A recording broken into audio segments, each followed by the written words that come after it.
महाराज धरोहर के रूप में दिया था, इसकी सेवा पूजा करना। फिर जनक ने क्यों तोड़वा दिया, किसकी आज्ञा से तोड़वा दिया, ये तो जनक जाने। कौन जाने? जनक। हम तो नहीं जानते। लेकिन यहां समाज पर समाज है। यहां एक गुरु नहीं, गुरुजन लाज समाज बड़ी। यहां गुरुओं की बड़ी समाज है और गुरुओं के बीच में धनुष का खंडन हो रहा। राजाओं की बड़ी समाज है, राज समाज। समाज है कि नहीं? मुनियों की समाज है। ऐसी स्थिति में जहां गुरुजनों की समाज, राजाओं की समाज, मुनियों की समाज, वहां धनुष तोड़वाया जा रहा। कहीं व्यक्तिगत छुपाकर ये कार्य नहीं किया जा रहा। अच्छा, ऐसा अनुचित होता तो कोई गुरुजन खड़ा होके कहता कि धनुष न तोड़वाया जाए। समझने का भाव। और जहां तक महाराज ये धनुष तोड़वाया गया है, तो हम तो ये कहेंगे ये भगवान शंकर जी के प्रेरणा से तोड़वाया गया है।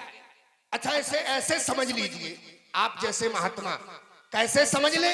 जैसे अगर कोई विशेष विज्ञानी हो, विशेष विज्ञानी जिसे विशेष ज्ञान हो, तो भगवान शंकर विशेष विज्ञानी है। वो जानते हैं, अस्त्र शस्त्र की मारक क्षमताओं का ज्ञान है उन्हें। विशेष विज्ञानी है भगवान शंकर। और उन्होंने ऐसा जान लिया कि अब ये धनुष जिसकी मारक क्षमता समाप्त हो गई, कार्य करने में सक्षम नहीं है, अक्षम पड़ गया है, तो विशेष ज्ञान के माध्यम से ये भारभूता न रहे, इसलिए इसका विखंडन करा दिया है। इस पर आपका चिंतन? कोई शास्त्रोक्त प्रमाण है इसका कि भगवान शंकर ने आदेश दिया हो कि जाकर के धनुष का खंडन करवा डालो? कोई ऐसा चौपाई, छंद, सोरठा, श्लोक, कोई ऐसा प्रमाणिक हमें ऐसा सूत्र दिया जाए जिससे सिद्ध हो जाए कि भगवान शंकर ने आदेश दिया था? चलिए, बहुत छोटा अब ठीक, थोड़ा हम डटेंगे। बात हो गई, अब हम थोड़ा डट लें। का भगवान शंकर का ये धनुष है? तो मेरा सीधा सीधा बिंदु था कि भगवान शंकर का धनुष है। राजा जनक के पास धरोहर के रूप में रखा था, तो राजा जनक को धरोहर को नष्ट कराने का अधिकार नहीं था। क्या था? तो तुम्हारे द्वारा कहा गया ये जनक का विषय है। जब ये जनक का विषय है, तुम्हारा नहीं है, तो फिर 3-5 बंद करो, कोना पकड़ के खड़े हो जाओ। भाई जनक ने तोड़वाया है और हमने जनक से पूछा है, कौ जनक धनुष के तोड़ा, किसने तोड़ा है? बेग दिखाओ। बोल न तो आजू उल्टो मैं जहां लग तो राजू। राजा जनक हमें उत्तर देगा, तुम्हें बोलने की कोई आवश्यकता नहीं है जब जनक का विषय है ये। दूसरा कहा, महाराज ये जो है ये समाज के मध्य हो रहा है। देखो, जिस समाज के मध्य हो रहा है वही समाज के लोग कह रहे हैं कि ये धनुष तोड़ाने का कार्य है, ये अनुचित है। सचिव सब है सिख दे न कोई, अब बुद्ध समाज बड़ अनुचित हुई। ये जो ज्ञानियों की समाज में, प्रबुद्ध जनों की समाज में जो धनुष तोड़ाने का कार्यक्रम हो रहा है, ये सर्वथा अनुचित है।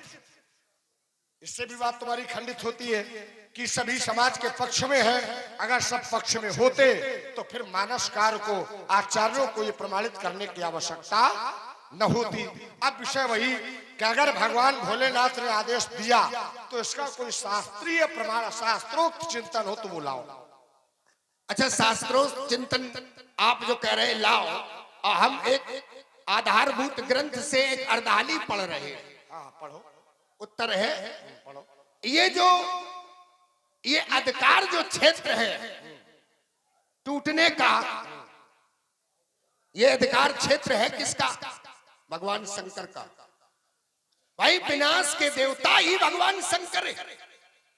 करालम महाकाल कालम कृपालम, ऐसे काल के भी काल महाकाल है। सुन लीजिए, करालम महाकाल कालम कालम कृपालम। तो कृपालम है अर्थात कृपा करते हैं, कालम नहीं करते हैं। सुनिए सुनिए, पूरी बात सुनिए, एक ही अर्थ मत पकड़ लीजिए, पूरे बात को पकड़ने का प्रयास करें। यहाँ शब्दों का खेल है, शब्दों का खेल।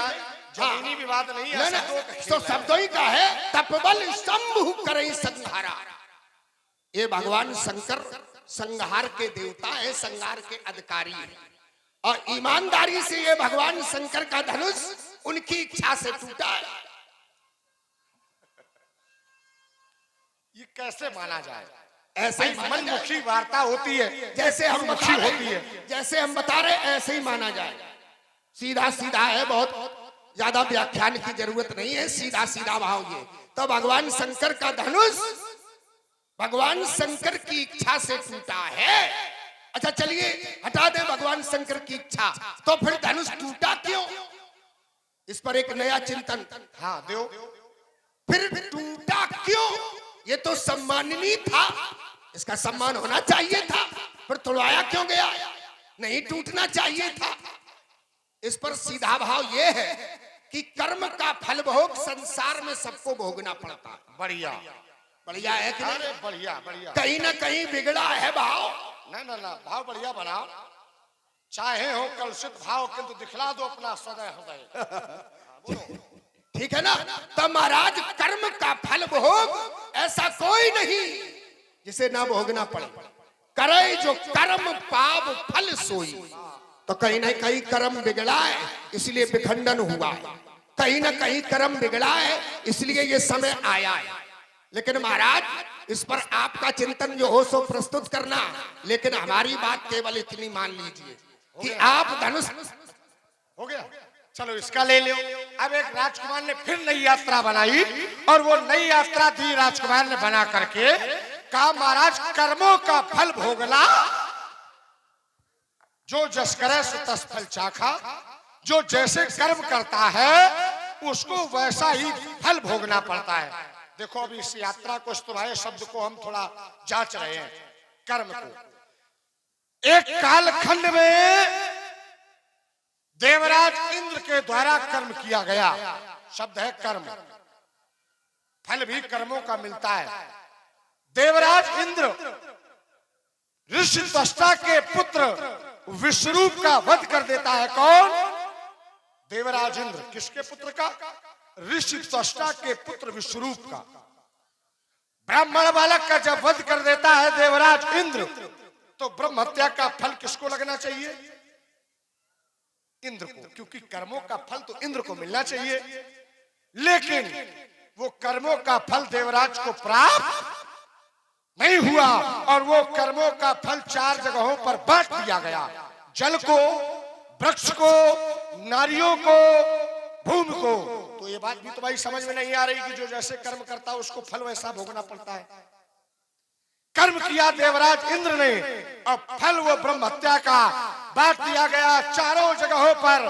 नारियों को, वृक्षों को, जल को, भूमि को।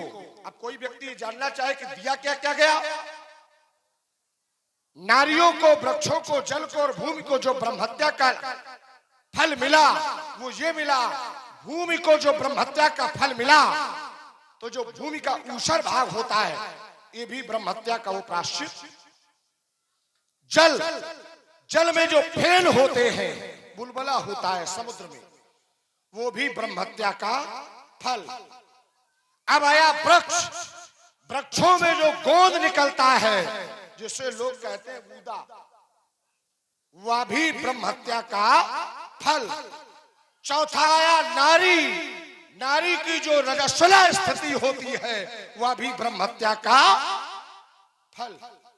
जब कर्म किया एक ने, जब कर्म किया देवराज इंद्र ने, तो कर्मों का फल मिलना चाहिए। तो देवराज इंद्र को ये 4 जगहों पर बंटना नहीं चाहिए। मैं रुका जा रहा हूं, चलेंगे नहीं, डटेंगे थोड़ी देर और डटे लो। हेलो, हाँ, आपने जो बिंदु रखा है, देखिए महाराज आपने जो उदाहरण दिया है वो देवलोक का दिया है, देवगुरु उनका इंद्र का दिया है। और इंद्र क्या है? इंद्र देवताओं के भी राजा हैं। तो वहां का जो उदाहरण आप यहाँ दे रहे हैं, यहाँ की चर्चा करिए। जहां हम कर रहे हैं, हम खड़े हैं, यहाँ की चर्चा करिए। अच्छा, देवताओं में क्या होता है कि यहाँ का जो हो रहा वो आप समझे। यहाँ जो हुआ है इन राजाओं के बीच में जो हो रहा है, इस धरा पर जो हो रहा है, यहाँ का यही नियम है, करे जो कर्म पाप फल सोई। अच्छा, दूसरा भाव, कभी कभी विचित्र भगवंत गति से भी फल बदल जाता है। और करे अपराध को, ये विचित्र भगवंत गति है, यहाँ की चर्चा नहीं, यहाँ का नियम तो यही है। अच्छा, यहाँ का नियम ये है कि जो जैसे कर्म करेगा फल मिलेगा। अच्छा, मैंने जो पढ़ा है ये देवलोक का है। क्यों नहीं भाई? एक क्षण जय जय। और 100 रुपए का संयुक्त रूप से पुरस्कार धनी राम प्रजापति, जिन्होंने श्री लक्ष्मण जी व श्री परशुराम जी के चरणों भेंट किए हैं। और उनकी लक्ष्मण जी से विनती है कि थोड़ा उधर भी पब्लिक बैठी है, थोड़ा उधर भी चले जाएं। और इसी बीच में हमें कुछ सहयोग मिला है। 500 रुपए अनिल मास्टर साहब की माता जी, जो जयपुर निवासी हैं, उन्होंने दिए हैं। और 1100 रुपए प्रदीप मिश्रा, परजनी चौराहा कंचौसी, उनकी तरफ से प्राप्त हुए हैं। और 100 रुपए वीरेंद्र कुशवाहा, जो दयापुर निवासी हैं, इनकी तरफ से प्राप्त हुआ। धन्यवाद। राजकुमार ने कहा कि महाराज ये जो उदाहरण है देवलोक का है, ये मृत्युलोक का, इस संसार का नहीं है। देखो इसको जांच रहे, ऋषि त्वष्टा जो है वो स्वर्ग देवलोक में है कि मृत्युलोक में? ये मृत्युलोक में। उनका पुत्र विश्वरूप जो है वो देवलोक में है कि मृत्युलोक में? मृत्युलोक में। तो फल किसको मिल रहा है? बढ़िया। एक क्षण अभी बढ़िया नहीं, अभी और अच्छा करेंगे। देखो और अच्छा, हाँ, और थोड़ा अच्छा देंगे। हाँ हाँ। इस संसार में भी कर्म किया गया, लेकिन कर्मों का फल भी बराबर मिला। जिस समय समुद्र मंथन हुआ, अब देखो फिर मैं एक नई यात्रा बना रहा हूं। समुद्र मंथन हुआ, एक ओर है देव, एक ओर है दैत्य। जब कर्म दोनों ओर से बराबर किए जा रहे, तो फल दोनों ओर बराबर क्यों नहीं?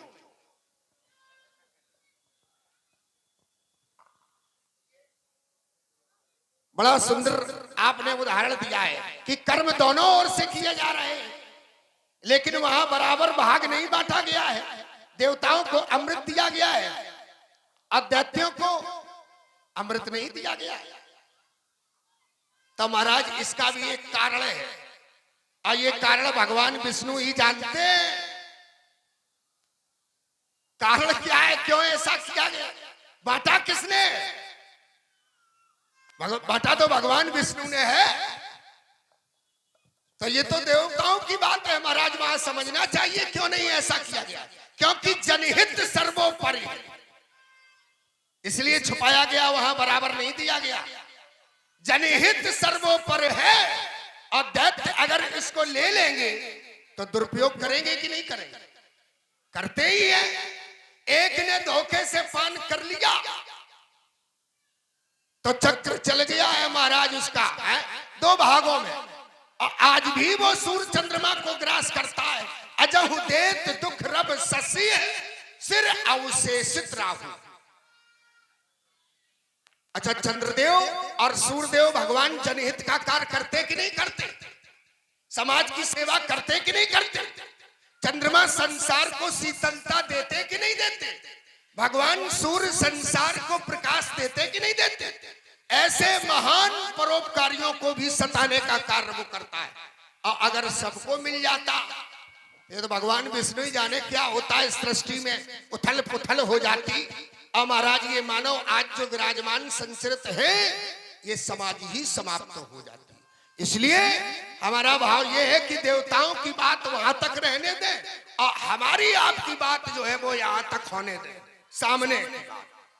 और सामने की बात महाराज ये है कि 100 नहीं 1, 100 नहीं 1, बात 100 की 1। अच्छा, माने हमारी क्या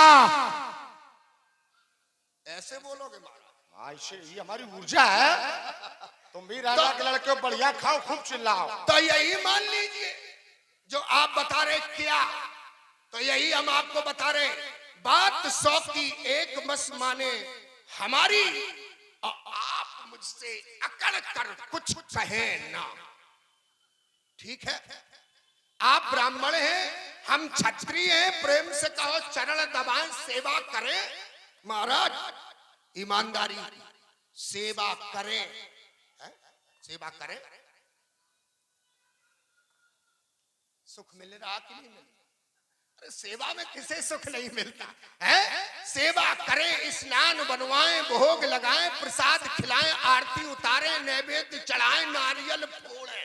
हाँ, प्रेम से कहो तो सेवा करें, और अकड़ के कहोगे तो चरण दबाएंगे, गला पकड़ लेंगे, गड़बड़ हो जाएगा। क्या करोगे? बात 100 की 1 बस मानो हमारी, आप मुझसे अकड़ कर कुछ कहे ना। क्यों? क्योंकि साधारण नहीं जिसने धनुष तोड़ा। क्यों? क्योंकि साधारण नहीं जिसने धनुष तोड़ा। इस सभा में सब नपों का मान मोड़ा। मोड़ा कि नहीं मोड़ा? आप तो बस धनुष के पीछे पड़े, जब से आए धनुष धनुष धनुष। आप तो बस धनुष के पीछे पड़े हैं और समझते होंगे कि हम योद्धा बड़े हैं, पर दही के धोखे न चूना चाट जाना। बात 100 की 1 बस मानो हमारी, आप मुझसे अकड़ कर कुछ कहे ना। घर में गिर जाते हैं लखन, नारियों के सोच घर परिपालों के धारा में दूर खाते हैं। होती है रक्त रंजित सुंदरा, रुंड मुंड शुंड के पहाड़ टूट जाते, और देश दिक्पाल अंबर पाताल लो, वीरता हमारी देख तुझे शिकार भाग जाते हैं। अरे मैं कर्मवीर हूँ कर्म धरा पर, मैं कर्मवीर हूँ कर्म धरा पर, आया कर्म विधान लिए और ज्वालामुखी शिखर से निकला अंगारों का पान किए। हम सूलों से विधे पंथ पर हंस हंस कर चलने वाले, हम सूलों से विधे पंथ पर हंस हंस कर चलने वाले, अंगार बरसती राहों को हम उन्हें ध्वस्त करने वाले, हुंकारों से फटते पहाड़, हुंकारों से फटते पहाड़, चट्टान चूर करने वाले, अर्दिल के धैर्य धसक जाते। जब पढ़ते हैं रण के पाले, मैं हूं सुमित्रा का कुमार, मैं हूं सुमित्रा का कुमार, कामना सुकर्म की लिए ज्वालामुखी शिखर से निकला अंगारों का पानी। मैंने छाती छर डाली एक क्षत्रिय वीर जवानों की, है मुझ पर प्रहार करने वाले, रक्षा कर अपने प्राणों की। जिसने मुझे चुनौती दी मैंने शहर स्वीकारा है, आया जो मेरे सम्मुख तो फिर खेत खेत कर मारा है। हम तत्पर है दोहराने को फिर कथा विजय अभियानों की। मुझ पर प्रहार करने वाले रक्षा कर अपने प्राणों। अरे चमचम चमकाओगे परसजो बार बार, ये चमचम चमकाओगे परसजो बार बार, इसकी चमचमाती हुई चमक चली जाएगी। ठीक है ना? बहुत चली है महाराज, अब नहीं चलेगी। धनुष तोड़ने वाले की चलेगी, आपकी नहीं चलेगी। चमचम चमकाओगे परसजो बार बार, इसकी चमचमाती हुई चमक चली जाएगी। क्रूरता के कर्मों की कारण कहानियां कह मानव के मानस की स्मृति चली जाएगी। ये दिव्यता दिखाएगा देवी सुमित्रा का लाल। ठीक है हालचाल? ये दिव्यता दिखाएगा देवी सुमित्रा का लाल। देख लेना रण में ये प्रता चली जाएगी, और आपकी कीर्ति जो फैली है यहाँ वहां यहाँ वहां यत्र तत्र सर्वत्र, तो धनुष तोड़ने वाले की है महाराज। आपकी कीर्ति जो फैली है यहाँ वहां, लखन के चक्कर में पड़ गए तो ये प्रभुता चली। भलक भलक वीरता बखानो न बार बार, ये बाबा के बल का तू पार नहीं पाएगा। बालक बिलो के बचाता हूँ बार बार, मैं बाबा के फर्जे से बेमौत मारा जाएगा। अरे लाल लाल लोचन लखाओ ना लखन को लख लेगा, लोचन तो लोहू का लखाएगा। लाल लाल लोचन लखाओ ना लखन को लख लेगा, लोचन तो लोहू लखाएगा। कर में करके कमान को केंद्र करके किलकारी करतब दिखाएगा। लहले हाथ लचक लचक लमक लमक लोगल में ललक ललक लड़वे हित लाला ललचाने हैं, और लहू की ललामता को लखलक के लहालोट लड़नहार लोगन के लुक्षु लुकाने हैं। पूनम हो परशुराम पावन प्रगल्लभ प्रण, प्रमदिद हो प्रेम से प्राणी पहचाने हैं। और छौना के छक्के न छूटेंगे, क्षमदना उचित दूरी बनाए रखो ना, सावधानी हटी। छहर छहर छल सोना छोना। लड़के लड़ना छोड़ दे, ये लड़ कर तू मर जाएगा, फिर इसी लड़पन केवल पर तू काल ग्रस्त हो जाएगा, फिर बाप तेरा रोवेगा, दशरथ रो रो कर जान गवावेगा, ये अवधपुरी का लखनलाल जब बलवेदी पर चढ़ जाएगा। अरे हम रघुवंशियों के मुंजी जिस दिन पढ़ोगे पाले, हम रघुवंशियों के तुम मुंजी जिस दिन पढ़ोगे पाले, चले आओ, भागोगे जान लेकर तुमको पड़ेंगे लाले। चले आओ, हम काल से डरे ना, और तुम चीज क्या मुनि जी, खटमल नहीं जो सबने चुटकी में मसल डाले, बैठे हैं राम बस लाचार हूं इसी से, वरना किसकी मजाल जो बातें हमें सुना ले। क्यों उल्टी सीधी बातें करके हे अपनी तो दशा कराओगे, और ज्यादा इठोगे लखनलाल, ज्यादा इठोगे लखनलाल तो फिर धूल चाटते जाओगे। ये क्षत्रियों के सिर काट काट 21 बार धू मच डाली, रहने न दिया छत्री कोई जो अपने को कहे बलशाली। तू छत्री कहां से आ निकला, अपने को छत्री कहता है, और राम कहे समझाए रे सुन सब, क्यों बड़ बातें करता है। अरे ये जीवन है संघर्ष, यहाँ टिकते केवल पानी वाले, ये जीवन है संघर्ष, यहाँ टिकते केवल पानी वाले, इस कर्म भूमि पर आकर मुनि मिट जाते बिन पानी वाले।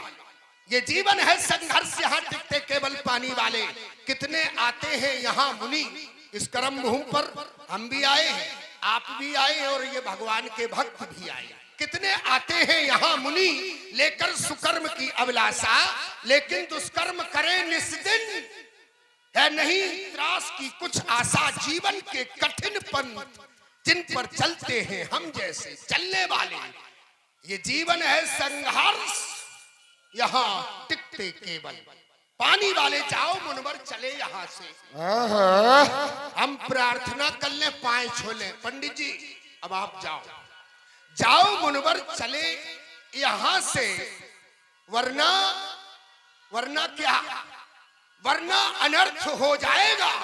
और अनर्थ क्या होगा, एक छत्री के हाथों एक ब्राह्मण मारा जाएगा, यदि चढ़ गया धनुष पर बाण, घबराना नहीं, अभी चढ़ाया नहीं बता रहा, यदि चढ़ गया धनुष पर बाण, पड़ेंगे तुमको प्राणों के लाले। ये जीवन है संघर्ष, यहाँ टिकते केवल पानी। अब मेरे मन को भाया है, और आज प्रकट कर दूंगा कि किसकी मैया ने किसको कितना दूध पिलाया है। तुम दोनों हाथों से कहो धनुष, अभी एक हाथ लगाए थे, अब दोनों लगाओ। तुम दोनों हाथों से कहो धनुष, फिर शक्ति लगाकर वार करो। ये तेरा चुनौती परशुराम, तुम मुझ पर संहार करो। यदि ऐसा ना कर पाए तो रक्त नहीं ये पानी है, धिक्कार तुम्हें है लखनलाल ये पाई व्यर्थ जवानी है। महाराज आप बड़ी सौगंध दिला रहे, इसका भाव ये है कि हम आपसे भिड़ जाएं, और हम क्षत्रिय हैं, आप ब्राह्मण हैं, तो क्या हम अपने उस स्थान से गिर जाएं? हम क्षत्रियों ने सदा ब्राह्मण का सम्मान किया।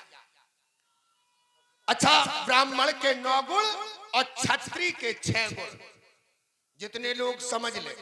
ब्राह्मण के 9 कौन, रजो, तपस्वी, संत, सत्य, जितेंद्रिया, दाता, ज्ञानी, दयालु।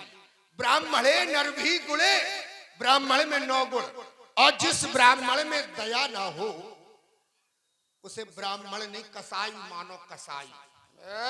हाँ, अच्छा क्षत्रिय के 6 कौन, जरा समझ लीजिए, जितने छत्री विराजमान हो। छत्री मान जाओ न छाट के सीधा कर देंगे। छत्री के 6 माने ब्राह्मण, कहूं ब्राह्मण मिल जाए तत्काल प्रणाम करे, महाराज पाए लागे।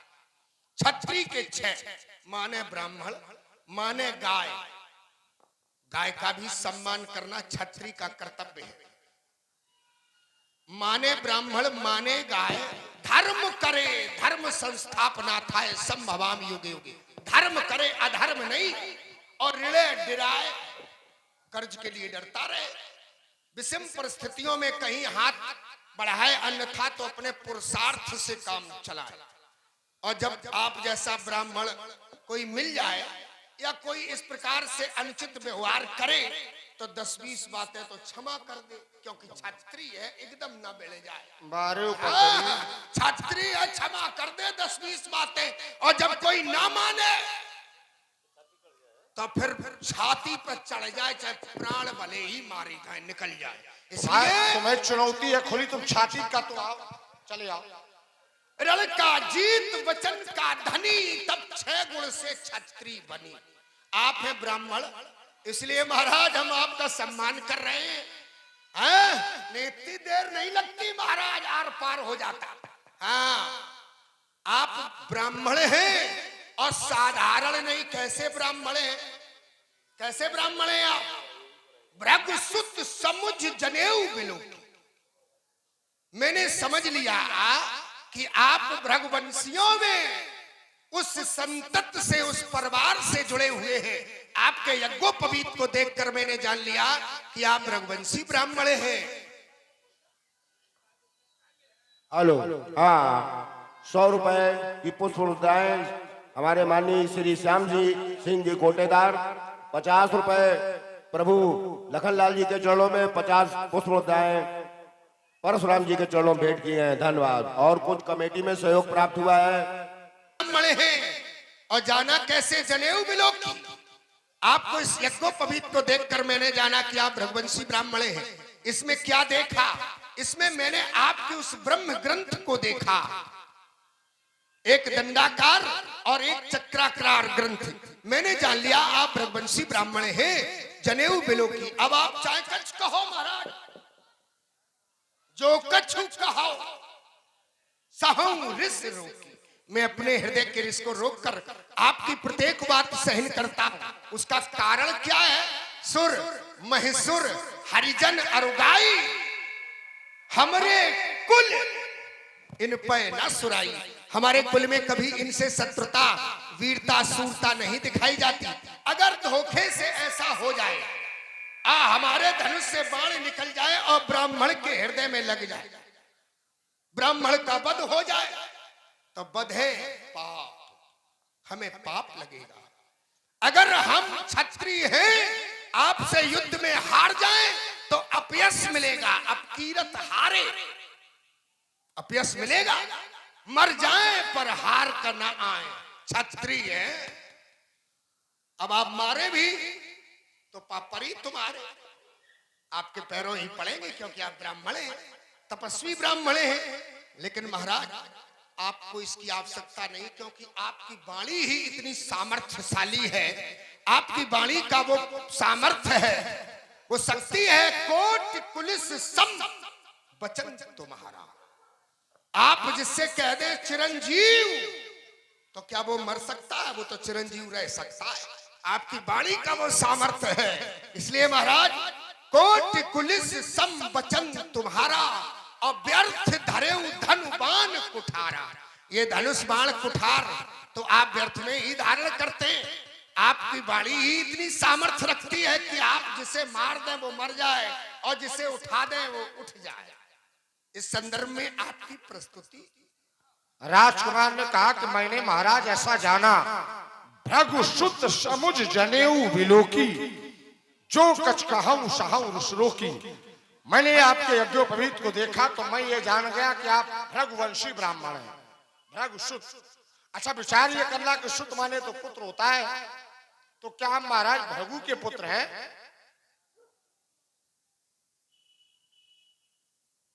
क्या मैं भृगु का पुत्र हूं? ना, मैं पुत्र किसका हूं? तो पुत्र हूं मैं महाराज महर्षि जमदग्नि जी का। प्रयोग किया गया भृगुसुत जनेऊ बिलोकी। ऐसा लगा जब मैंने आपके यज्ञोपवीत को देखा। चलो यज्ञोपवीत की महिमा को राजकुमार ने बखान किया, लेकिन मैं एक और देखो धारा बना करके देता हूं। शायद इस धारा पर राजकुमार बढ़िया नवीन चिंतन लाए। हम उस वंश से हैं जिस वंश की भगवान लाते भी सह गए। ध्यान देना, हम उस वंश से हैं जिस वंश की भगवान लाते भी सह गए। भृगु जी ने जिस समय चरण का प्रहार भगवान विष्णु की छाती पर किया तो भगवान विष्णु ने कहा कि महाराज मेरा जो वक्षस्थल है बड़ा कठोर है, आपके चरण बड़े कोमल है। ऐसा तो नहीं कि कहीं आपके पैरों को दुख हुआ हो, कोई पीड़ा हुई हो। हम उस वंश से, जिस वंश की लाते भगवान सह जाते, तुम लाते न सहो, कम से कम हमारी बातें सह जाओ। है भाई, वहां पर भगवान ने बातें लाते तक सह ली, तुम न लाते सहो। देखो लात हम नहीं मारेंगे, तुम न लाते सहो, कम से कम बातें सहो हमारी। दूसरा कहा महाराज मैंने आपको जाना जब आपकी यज्ञोपवीत को देखा। यज्ञोपवीत मैंने आपके यज्ञोपवीत में जो ग्रंथ थी वो मैंने चक्राकार देखी। अन्य लोगों की जो ग्रंथ होती है वो लिंगाकार होती है, आपकी चक्राकार है। यज्ञोपवीत 3 वर्णों को पहनना चाहिए, ब्राह्मण, क्षत्रिय और वैश्य। अब चौथा वर्ण आता है शूद्र। शूद्र के लिए यज्ञोपवीत नहीं, उनके लिए प्रयोग होती है कंठी, और वो कंठी को धारण करते हैं। ब्राह्मण बालक का यज्ञोपवीत 5 वर्ष की अवस्था में हो जाए, और अगर नहीं हो पाता तो वो गायत्री शनय शनय धीरे धीरे पतित होने लगती है, और फिर यज्ञोपवीत कराने का कोई लाभ 5 वर्ष में न हो तो कम से कम 11 वर्ष में तो हो ही जाना चाहिए। जब ऐसा होता तो बालक की गायत्री पतित नहीं होती, अपितु रक्षित होती है। क्षत्रिय बालकों का यज्ञोपवीत, ब्राह्मण बालकों का यज्ञोपवीत 96 चौवे का, क्षत्रिय बालकों का यज्ञोपवीत 94 चौवे का। ब्राह्मणों की गायत्री ब्रह्म गायत्री और क्षत्रियों की गायत्री रुद्र गायत्री। ब्राह्मण बालक की यज्ञोपवीत की माप आखिर 96 चौवे की ही क्यों? तो आचार्यों ने बतलाया कि ब्राह्मण बालक को सदैव 32 विद्याएं और 64 कलाएं सीखने के लिए उसको अग्रसर रहना चाहिए। 64 और 32 96, इसलिए ब्राह्मण बालक का यज्ञोपवीत 96 चौवे का। अब राजकुमार है क्षत्रिय, तो क्षत्रियों का आखिर 94 चौवे का क्यों? ये राजकुमार का विषय है, क्योंकि भय कुमार जबई से भ्राता तो दीन जनेऊ गुरपित माता। यज्ञोपवीत राजकुमार का भी हुआ है। अच्छा एक विचार एक और करना है कि क्या यज्ञोपवीत नारियां नहीं पहन सकती हैं? क्या यज्ञोपवीत पुरुष पहनते तो क्या यज्ञोपवीत को नारियां धारण नहीं कर सकती हैं?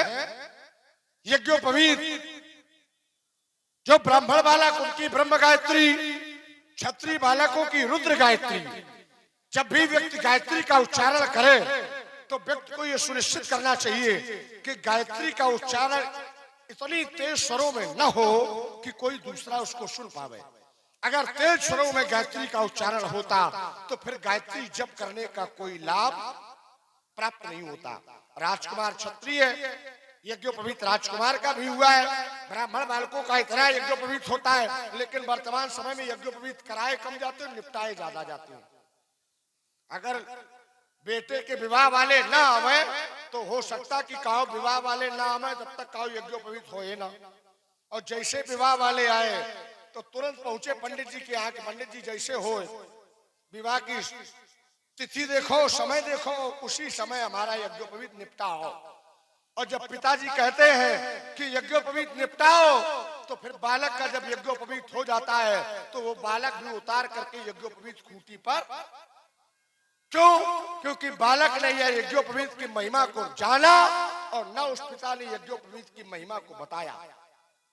क्षत्रियों की जो यज्ञोपवीत की महिमा है वो मैं ये चाहता हूं कि राजकुमार अपने क्रम में उत्तर करेगा तो एक ये क्रम भी बनेगा, एक तारतम्य भी बन करके आएगा। अब मैं रुका जा रहा हूं, ठीक है? भव्य चिंतन है आपका। आपने जो यज्ञोपवीत के विषय में बताया है, तो जहां तक आपने कहा क्षत्रियों के विषय में यज्ञोपवीत में लक्ष्मण चिंतन करके बताएगा, तो महाराज जहां तक हमें गुरुदेव ने जो बताया है, हमें हमारे गुरुदेव ने जो सिखाया है, यज्ञोपवीत में कितने लरे होती, कितने धागे होते, कितने धागे होते यज्ञोपवीत में। अच्छा, एक बात जानना चाहेंगे कि जो चर्चा हो रही यज्ञोपवीत से संबंधित, इस पर जरा एक सामाजिक चिंतन करें, इसके उपरांत चर्चा का भाव रखें। यहाँ जितने लोग हैं, कितने लोग यज्ञोपवीत धारण करते, कितने लोग यज्ञोपवीत धारण करते?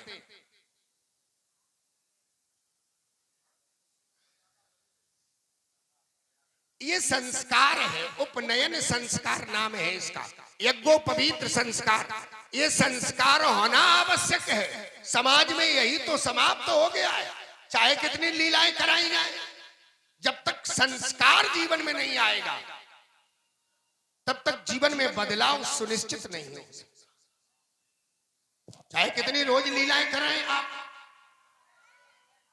भाव यह है कि अगर यज्ञोपवीत हुआ है, आपके परिवार में आपके गुरुजनों के माध्यम से, माता पिता के सहयोग से अगर यज्ञोपवीत आपका कराया गया है, तो आप उसे धारण करें। ये मानव जीवन का एक संस्कार है, और संस्कार के नींव पर ही जिंदगी का भवन खड़ा होता है। इसे आप समझ लें, संस्कार की नींव अगर कमजोर हो जाएगी तब भवन चाहे कितना सुंदर बनाया जाए, भवन धराशायी हो जाए।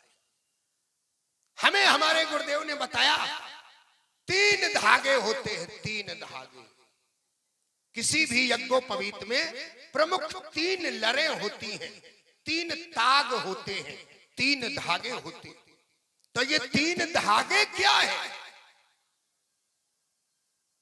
ये 3 काल को संभारते हैं, 3 काल, दैहिक 3 स्थितियों को बनाते हैं, दैहिक, दैविक, भौतिक तापा। ये 3 ताप को समाप्त करते हैं 3 धागे। फिर एक धागे को आप पकड़ ले, फिर उसको जब खोलेंगे तो उसमें भी 3, उसमें भी 3। तो एक के अंदर 3, तो 3 तिरका 9। अब 9 एक में तो 9 तिया 27। तो ये अंतर ये है, और समझने की बात ये है जो हम बता रहे हैं, हमें हमारे गुरुदेव ने जो बताया। आदरणीय व्यास जी, यज्ञोपवीत का जो संदर्भ चल रहा है उसमें एक प्रस्तुति है हमारी ओर से। और 3 ताग, 3 ताग से ही 3 ताप का बताता भाव। पहले 3 ताप, त्रभग, 3 भाग, त्रभग, त्रदेव का, त्रदेव का प्रपंच सत्य छान लो। पुनः पुनः त्रय सूत्र में अरितिधारा साधना की भरी। साधना, आराधना और उपासना। पुनः त्रय सूत्र में अरितिधारा साधना की भरी। ब्रह्म ग्रंथ से ही ब्रह्म ज्ञान अनुमान लो। ब्रह्म ग्रंथ से ही ब्रह्म ज्ञान अनुमान लो। पुनः त्रय सूत्र, 3 का 9, 9 सूत्र अंक, और 9 के पहाड़ा मिस। पूर्ण ब्रह्म ज्ञान को नवीन पहचान लो। छान छान छान, अब 96 से देता ज्ञान। यज्ञोपवीत का पुनीत अर्थ जान लो। यज्ञोपवीत का पुनीत अर्थ जान लो। ऐसा यज्ञोपवीत जिसे हम धारण करते हैं तो हमारे संस्कार की नींव मजबूत होती है, और समाज में जितने लोग धारण करें उनका जीवन अलग होगा। धारण करने पर नियम भी पालन करें तो और अच्छा जीवन होता है। ऐसे हमारे गुरुदेव ने इसका ज्ञान कराया।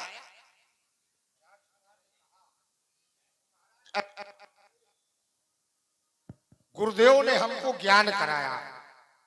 मैंने एक यात्रा बना करके दी थी कि क्या नारियों को यज्ञोपवीत नहीं पहनना चाहिए क्या?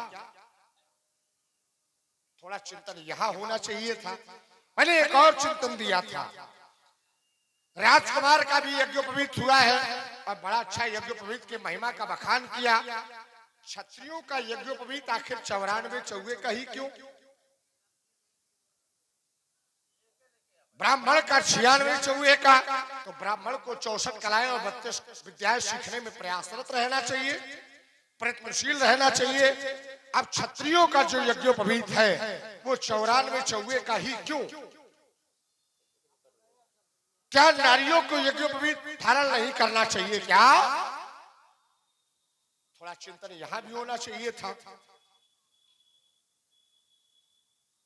जो नारियों को यज्ञोपवीत धारण न करने का, इससे पहले जिस समय मैंने कभी तर्क जब चल रहा था तो एक शब्द आया था, एक यात्रा बनकर के आई थी कि इंद्र को जो ब्रह्म हत्या लगी थी तो ब्रह्म हत्या का फल एक भाग नारियों को दिया गया था। तो वो जो नारियों को ब्रह्म हत्या का फल मिला एक भाग, तो नारियों की जो रजस्वला स्थिति हुई तो नारियों के लिए यज्ञोपवीत प्रतिबंधित हो गया। इससे पहले नारियां भी यज्ञोपवीत धारण करती थी। अब जब यज्ञोपवीत को नारियों ने छोड़ा, राजकुमार कहता 3 ही ताक का व्यक्ति यज्ञोपवीत धारण करता ना। 3 लड़ियों का यज्ञोपवीत व्यक्ति तब तक धारण करता है जब तक व्यक्ति ब्रह्मचर्य का पालन करता है। जब तक ब्रह्मचारी होता है तब तक 3 लड़ियों का, जैसे देखो ये 3 लड़ियों का यज्ञोपवीत है, ठीक 3 लड़ियों का। और जब व्यक्ति का विवाह हो जाता है तो व्यक्ति 6 लड़ियों का धारण करता है। क्यों? क्योंकि जो नारियों को धारण करने वाला यज्ञोपवीत था, तो जब नारियों की रजस्वला स्थिति आ गई बेटे, अब इस गुरु से भी थोड़ा सीखो, तो जो यज्ञोपवीत नारियों वाला था वह भी विवाह के बाद पुरुषों को धारण, तब भी जब विवाह होता है तो विवाह के समय दुर्गा जनेऊ होता है, आप सभी ने जाना होगा। तो दुर्गा जनेऊ में वो नारियों का जो यज्ञोपवीत है वह भी उस पुरुष को धारण करना पड़ता है। लेकिन अभी क्षत्रियों का यज्ञोपवीत रह गया बेटे, थोड़ा उस पर प्रकाश लाओ और थोड़ा यात्रा बने, थोड़ी है नई नई बातें इनको सुनने को मिले। अब मैं रुका जा रहा हूँ, रुक जाए। अच्छा हम बोले, अब तुम खड़े होकर राजा जनक की पूरी खाओ। हाँ? राजकुमार ब्राह्मण बालक का, क्षत्रिय बालक का 11 वर्ष की अवस्था में यज्ञोपवीत हो जाना चाहिए।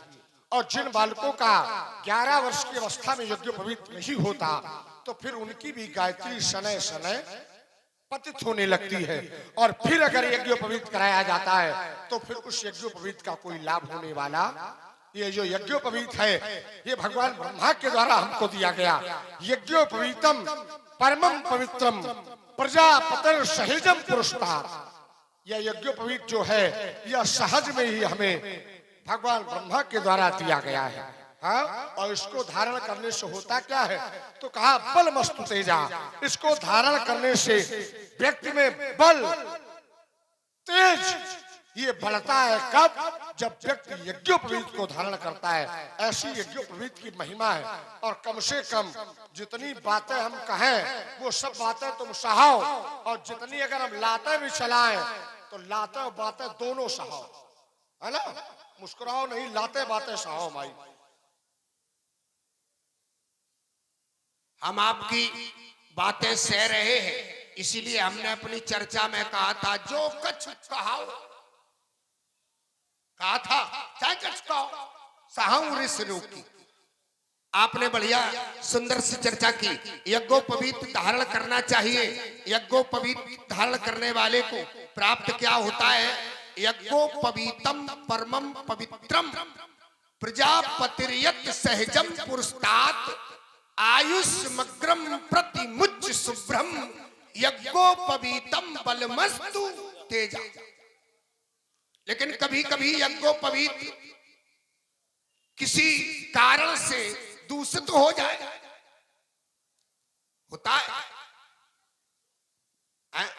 अपवित्र हो जाए, तो अपवित्र यज्ञोपवीत को उतार दिया जाता है, त्याग दिया जाता है, पुनः नया यज्ञोपवीत धारण किया जाता है। ऐसा नियम है हमारा। और कुछ बताओ, अच्छा अच्छा सुनाओ, हम सुनेंगे जो कुछ कहाओ। लेकिन महाराज इस पर हमारी एक चर्चा है, उसे भी आप सुनिए। यज्ञोपवीत जब उतारा जाता है तब भी कुछ मंत्र बोला जाता है। ये दांव लगाओ बढ़िया। बोला जाता कि नहीं बोला? हाँ बोला जाता है। अच्छा, बिना मंत्र के त्यागना भी नहीं चाहिए। अगर मंत्र के द्वारा धारण किया जाता है तो मंत्र के ही माध्यम से उतारा जाता है, उतारा जाता है कि नहीं? बिल्कुल। लेकिन हमें क्या कहना है? क्या कहना है? अरे मुनिराज सुनो, तुम ब्राह्मण हो। मुनिराज सुनो, तुम ब्राह्मण हो, इसलिए हमें कुछ कहना है। इसीलिए हमें कुछ कहना है। ब्राह्मण का कहना यह नहीं क्रोध। ये ब्राह्मण का कहना नहीं है। ब्राह्मण का कहना ये नहीं क्रोध। और जो मुनिना यज्ञ ने पहना है, ये कहना हम रजपूतों का, ये कहना हम रजपूतों का, जो पहना जाता है रण में अपराध क्षमा हो। अब महामुनि अरे चाहिए शांति ब्राह्मण में, अपराध क्षमा हो। महामुनि अब चाहिए शांति ब्राह्मण। राजकुमार ने कहा कि महाराज, ब्राह्मण का जो भूषण होता है वो क्रोध नहीं होता है। देखो, ब्राह्मण का भूषण क्रोध भी है और ब्राह्मण का भूषण शांति भी है। जब ब्राह्मण की आस्था पर आघात होगा तो ब्राह्मण हो, चाहे देव हो, चाहे यक्ष किन्नर गंधर्व नर नाग ईश मुनि, चाहे कोई भी हो, जब व्यक्ति की आस्था पर आघात होता तो उसको क्रोध करना। ब्राह्मण ने क्रोध किया तो तुम्हारे पूर्वज सगर और सगर के पुत्रों का भी क्रोध की अग्नि में नाश हो गया। इसलिए व्यास जी, मेरा जीवन दर्शन क्या है संभाले जरा। महिम शैल हूं पर पिघलता नहीं, विषम ज्वाल हूं किंतु जलता नहीं। महिम शैल हूं पर पिघलता नहीं, विषम ज्वाल हूं किंतु जलता नहीं। छलों से छला और प्रलय में पला हूं, भला तो नहीं पर बुरों से भला हूं। अगर आगे बढ़ा, अगर आगे बढ़ा तो पीछे हटता नहीं हूं। महिम शैल हूँ पर पिघलता नहीं, सुलगता तो हूँ, सुलगता तो हूँ पर धुआं मैं नहीं हूँ, भरा स्वच्छ जल से पर कुआं मैं नहीं हूँ, कभी बात कहकर बदलता नहीं हूँ, महिम शैल हूँ पर पिघलता नहीं, मैं चलता बहुत पर मैं जाता नहीं हूँ, मैं रचता बहुत पर विधाता नहीं हूँ, अगर आगे बढ़ा, अगर आगे बढ़ा, अगर आगे बढ़ा तो पीछे पग धरता नहीं हूँ, महिम शैल हूँ पर पिघलता नहीं हूँ। बड़ा सुंदर गीत के माध्यम से भार्गव श्री परशुराम जी ने अपना जीवन का परिचय प्रस्तुत किया। बताया मैं हिमशैल हूं। मैं क्या हूं? हिमशैल, पर पिघलता नहीं। तो फिर हिमशैल कैसे? यही तो विचित्रता है। अब मैं बता रहा हूं, अगर कोई हिमशैल है तो ऐसा कोई हिमशैल नहीं जो ना पिघलता हो। कोई हिमशैल नहीं है। हिमांचल में जाकर देखा गया है। कहां देखा गया है? हिमालय में जाकर देखा गया है। अगर हिमशैल है तो पिघल रहा है। अब व्यास जी जरा संगत के माध्यम से, यों तो पृथ्वी पर भार सदृश, यों तो पृथ्वी पर भार सदृश, पाषाण ढेर बहुतेरे हैं, जिनसे ठोकर खाते जलधर, जिनसे ठोकर खाते जलधर, निशिबासर साँझ सवेरे हैं, पर गिरिराज वही जो गल गल कर, पर गिरिराज वही जो गल गल कर, और गंगा की धार बहाता हो, गिरिराज वही जो गल गल कर, गंगा की धार बहाता हो, है पुरुष वही जो अंतरतम, जल करके भी मुस्काता हो, है हृदय वही जो वज्रपात सहकर संगीत सुनाता हो, दे दीपमान रवि के सम्मुख, और घृत दीप जलाए जाते हैं। कितनी बड़ी विडंबना है, कितना बड़ा परिहास है।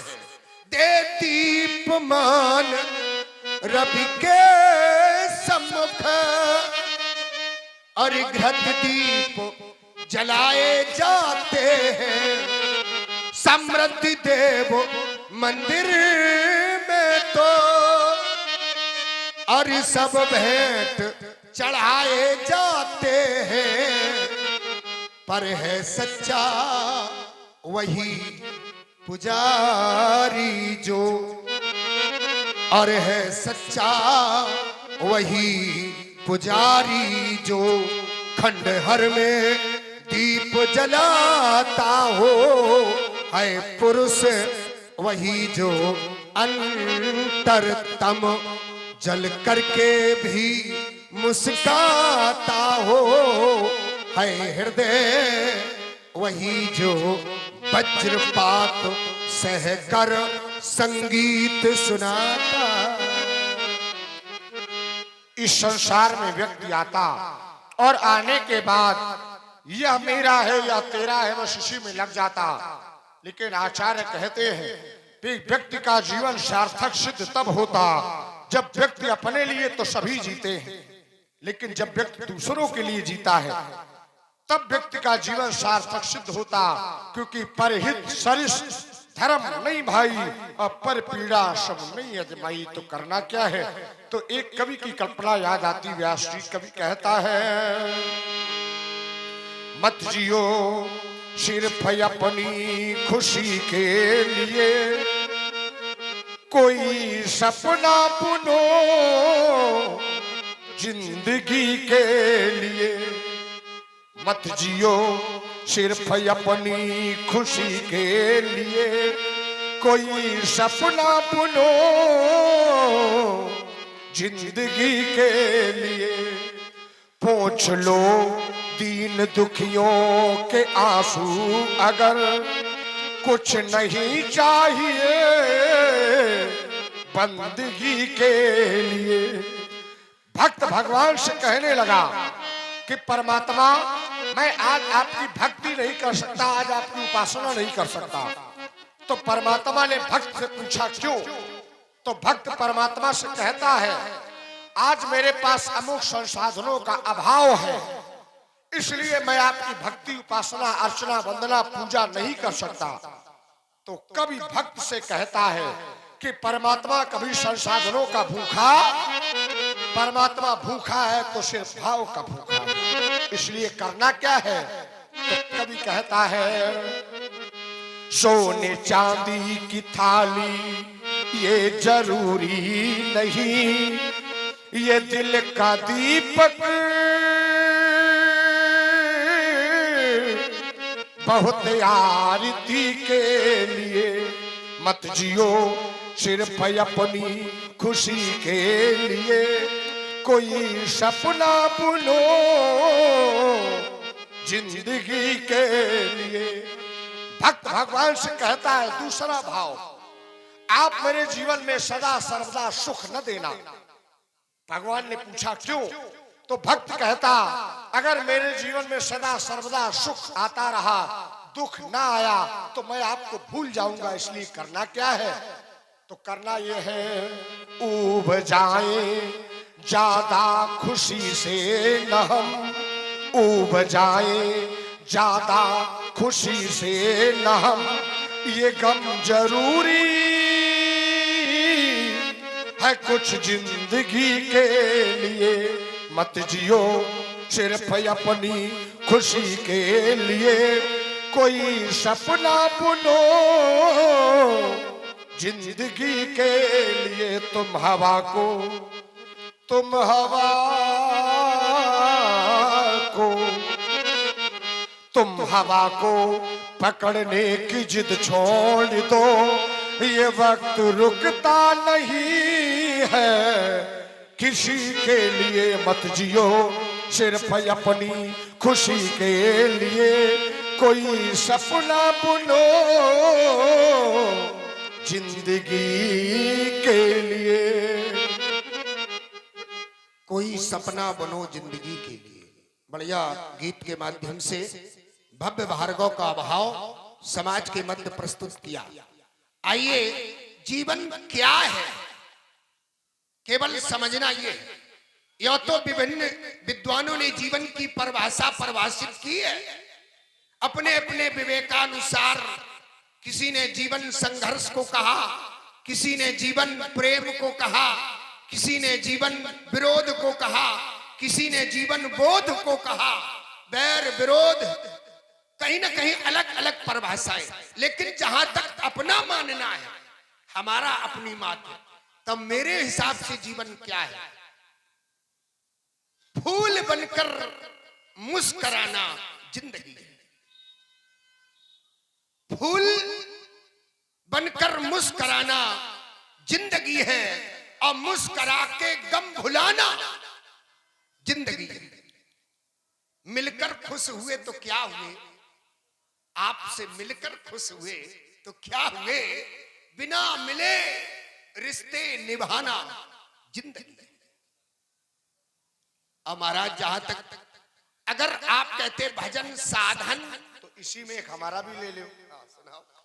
एक टहनी एक दिन पतवार बनती है, एक चिंगारी दहक कर अंगार बनती है, कुचली जाती है जो सदा बेबस समझकर, यही मिट्टी एक दिन मीनार बनती है। ये समय की बात है, ये संघर्ष है। एक दिन बनती, एक दिन मिट्टी, एक दिन मीनार। तो मिट्टी से मीनार बनने में जो संघर्ष रहा, तो ये समय की बात है और संघर्ष से जुड़ी हुई बात है।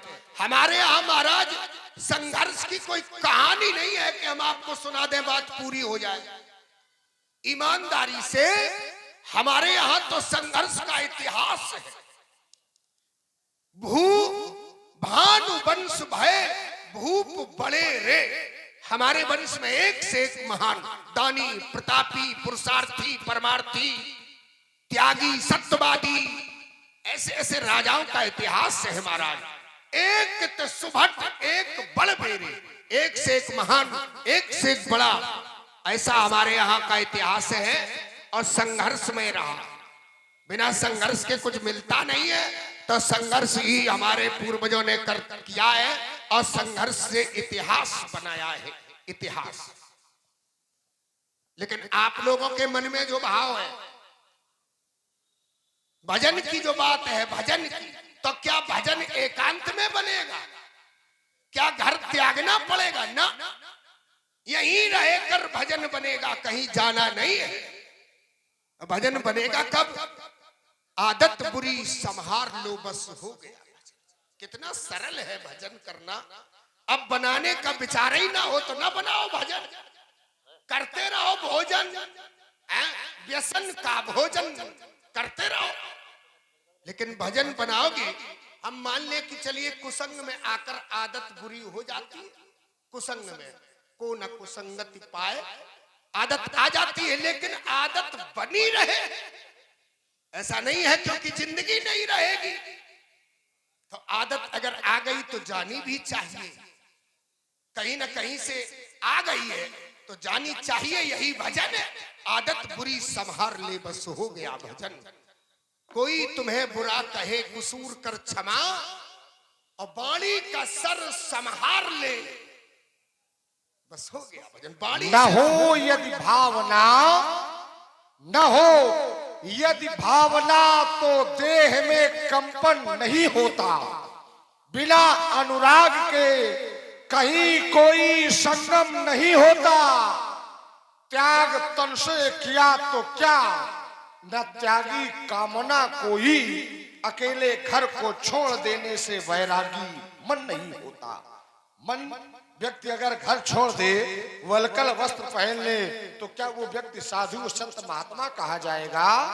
अकेले घर को छोड़ देने से वैरागी मन नहीं होता। चलिए, अकेले से महाराज, अकेले से तो संसार बन जाता है। अगर हम संसार को सुधारने या बनाने के भाव में रहेंगे तो हम अपना भी संसार बिगाड़ लेंगे। हम सुधरे तो जग सुधरेगा, दूसरे को सुधारने की आवश्यकता ही नहीं है। केवल अकेले ही पर्याप्त हो। आप स्वयं सुधरने का भाव मन में रखें और गीत के माध्यम से। क्या है? और न सोचो अकेली अब किरण क्या करेगी, न सोचो अकेली अरे किरण क्या करेगी। तिमिर में अकेली किरण ही बहुत है, तिमिर में अकेली किरण ही बहुत है। कठिन हो कि जब एक पग भी बढ़ाना, और कठिन हो कोई गीत जब गुनगुनाना, तो वृथा के लिए उन्हें वृथा के छलों में और बरसता हुआ एक घन ही बहुत है। थकावट भरे उन्हें वृथा के छलों में और बरसता हुआ एक खन ही बहुत है। व्यक्ति जब संघर्ष करता है तो संघर्ष के बाद जब व्यक्ति को फल मिलता है तो वो बड़ा दिव्य और अलौकिक हुआ करता है, उसकी अनुभूति बड़ी ही सुखदायी होती है। कवि कहता है चुभन सहकर भी उगाने, फूल पथ पर जो चला है, पास उसके ही सुखद जीवन बिताने की कला है। चुभन सहकर भी उगाने, फूल पथ पर जो चला है, पास उसके ही सुखद जीवन बिताने की कला है। जो किया करता सतत संघर्ष पथ की उलझनों से, तो साहसी के मार्ग का हर विघ्न भय खाकर टला है। पास उसके ही सुखद जीवन बिताने की कला है। चुभन सहकर भी उगाने, फूल पथ पर जो चला है, पास उसके ही सुखद जीवन बिताने की कला है। जीवन बिताने की कला जो आप प्रस्तुत कर रहे हैं, तो इससे जुड़ा हुआ हमारा एक भाव है महाराज।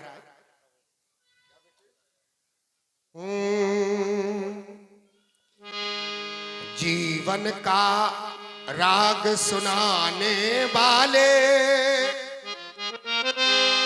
अब ओ जीवन के कर्णधार, यह मानवता तो रोती है, दानवता मिलती भुज पसार। जीवन का राग सुनाने वाले, अब ओ जीवन के कर्णधार, यह मानवता तो रोती है, दानवता मिलती भुज पसार। जीवन को तुमने देखा है, पर जीवन को ना जान सके। कर्मों को करते आए हो, कर्तव्य नहीं पहचान सके। है उसका जीवन श्रेष्ठ जगत में, अब जिससे मिलता सुख अपार, यह मानवता तो रोती है, और दानवता मिलती भुज पसार। जीवन के तीनों वर्णों में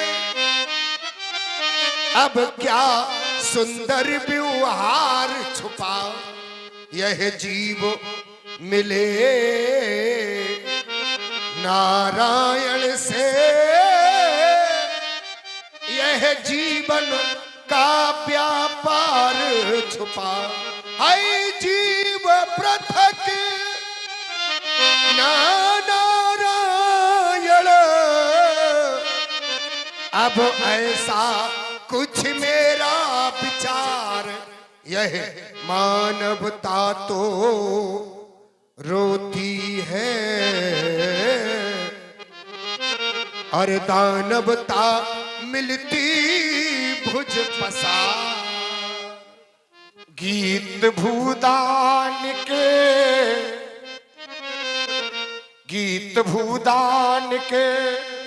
मिलके गाते चलो,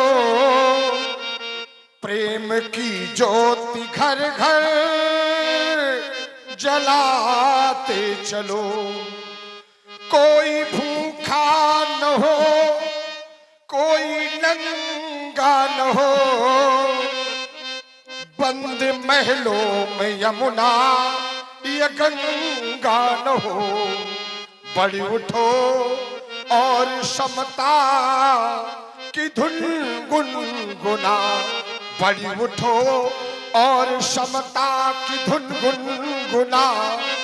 इस विषमता के तम को मिटाते चलो। ये भूमि तेरी नहीं, ये भूमि मेरी नहीं, ये भूमि तेरी नहीं, ये भूमि मेरी नहीं। तो भूमि है क्या? तो भूमि माँ है मनुज की चेरी नहीं। श्रम है वह पुरुषार्थ की कुदाली। अरे तो इस माटी से सोना उगाते चलो। गीत भूदान के मिलके गाते चलो। अप्रेम की ज्योति घर घर जलाते चलो। जिसके माथे से टपका पसीना नहीं, तो फिर वो मनुष्य सीख पाया है जीना नहीं। श्रम है वह पुरुषार्थ की कसौटी। अरे तो इस विषमता के तम को मिटाते चलो। गीत भूदान के मिलके गाते चलो। अप्रेम की ज्योति घर घर जलाते चलो। ऐसे गीत